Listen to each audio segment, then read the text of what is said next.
உங்கள் அப்பா விமர்சனம் தான் செய்வாங்க. அவ்வளவு தப்பு பண்ணியிருக்காரு உங்கள் அப்பா அரசியலில். அவர் செஞ்ச தவறுகளை நாங்கள் அப்படி தான் சுட்டி காட்டிக்கிட்டு இருக்கோம். சீமான் கொஞ்சம் இது பண்ணி போகிறாரு, அவர் ஏதோ பாடிட்டாருன்னு சொல்லி அவரை போட்டு கெட்ட வார்த்தையில் நீங்கள் வச்சு பேசுனீங்கன்னா அவர் திருப்பி திட்டுவாரா இல்லையா?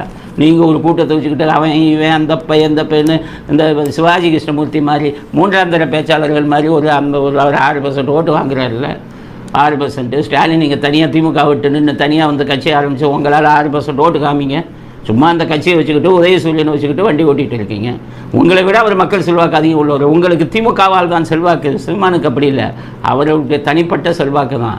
அவரும் ஒரு அரசியல் தலைவர். அவரை நீங்கள் கொச்சையாக பேசுவதை நாங்கள் ஏற்றுக்கொள்ள மாட்டோம். அதனால் சீமான் அவர்கள் கருணாநிதியை பற்றி பேசுவது எல்லாமே சரிதான், உண்மையை தான் பேசுகிறார் அவர்.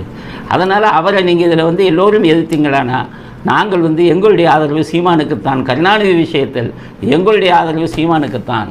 சீமான் பேசுவது தான் சரி, சீமான் பேசுவது உண்மை.